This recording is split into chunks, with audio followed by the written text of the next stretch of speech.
भव्य दीपोत्सव का कार्यक्रम शुरू होने से पहले अभी कल जो है एक बड़ा कार्यक्रम है, कल कैबिनेट की बड़ी बैठक है।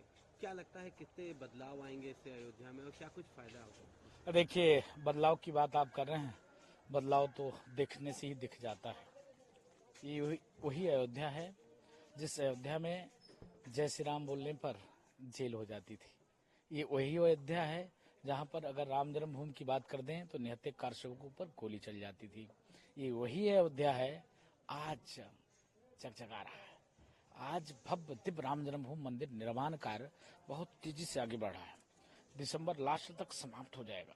जनवरी में देश के यशस्वी प्रधानमंत्री जी देश के साधु संतों के नेतृत्व में वहां पर भव्य दिव्य प्राण प्रतिष्ठा महोत्सव अपने हाथों के द्वारा पार ब्रह्म परमात्मा भगवान श्री राम, जो परमात्मा सबको पार उतारता है, इस लौकिक परलौकिक में राजनीतिक दृष्टि से जिस प्रकार से देश के प्रधानमंत्री जी भगवान को उस टेंट से ले आकर वैकल्पिक मंदिर में आए, अब उस वैकल्पिक मंदिर से भव्य दिव्य मंदिर में लेके जाएंगे, वो पल अद्वितीय है। इसके पहले कल कैबिनेट की बैठक है। कैबिनेट की बैठक से देखिए, जो इस बार के दीपोत्सव है, हर वर्ष पूज्य योगी आदित्यनाथ जी की सरकार अपने ही रिकॉर्ड को ध्वस्त करके नए कीर्तिमान रिकॉर्ड को स्थापित करता है। और इस बार 25 लाख दिए हम जलाएंगे। 25 लाख दिए में 21 लाख दिए का हम विश्व रिकॉर्ड बनाएंगे। और हर एक नुक्कड़ चौराहा, हर एक अच्छे जगह, तमाम मंदिर, जीर्ण शीर्ण जगह जहां पड़े हैं वहां पर दीप के लौ के माध्यम से दीप माला बनाकर हम लोग वो पार ब्रह्म परमात्मा भगवान श्री राम जो दुष्टों का संहार करने के बाद जब अयोध्या आते हैं, अयोध्या की नर नारी, अयोध्या के साधु संत, अयोध्या के आम जनमानस भाव विभोर होकर भगवान की सेवा करता है, वो पलक, वो झपक आपको देखने को मिलेगा।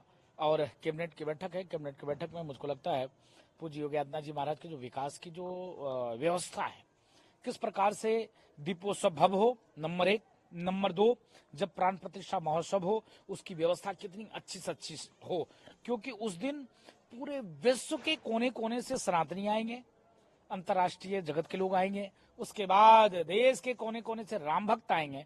तो राम भक्तों की रुकने, ठहरने, आवास की व्यवस्था, स्वास्थ्य की व्यवस्था, भोजन की व्यवस्था, कैसे मंदिर तक पहुंचेंगे, ये सारी विषयों पर चर्चा परिचर्चा। इसके साथ साथ आप देखोगे सर्वांगी विकास।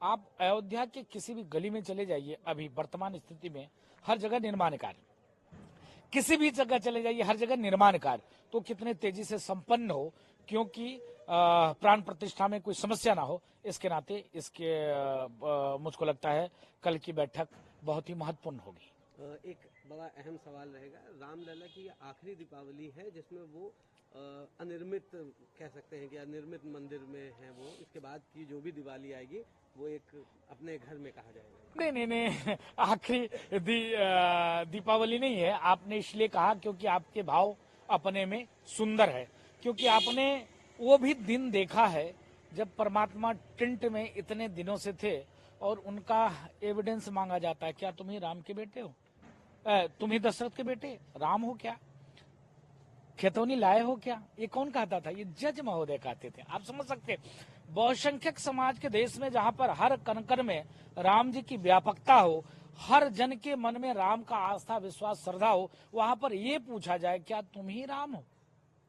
आज कितना परिवर्तन आ गया, इसके नाते आप कह रहे होंगे। नहीं तो अयोध्या में तो हर मिनट हर पल राम राम सीताराम सीताराम, किसी भी गली से निकलेंगे आप तो सीताराम नाम की गूंज, क्योंकि हर घर में मंदिर, हर घर में राम, हर कोई ऐसा घर नहीं है जहां ठाकुर जी की वास नहीं है।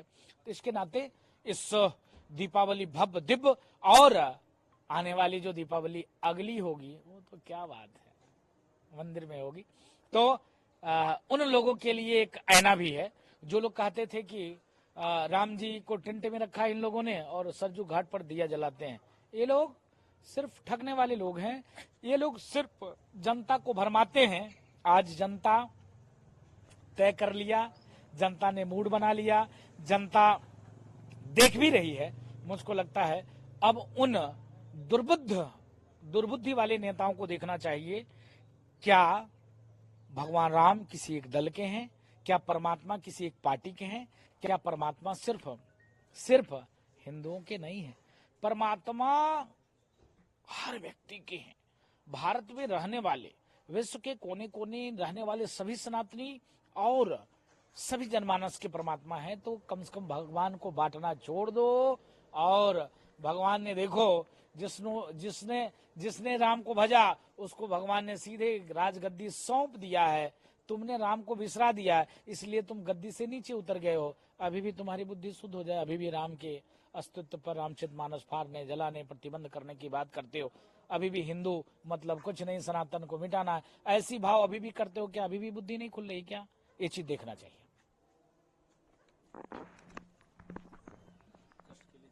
नहीं नहीं अपने मतलब का आप काट लीजिएगा, इसलिए आप नहीं आए, इसलिए मैं आपको फोन कर रहा था, अंदर आइए। मैं समझ गया आप, इसलिए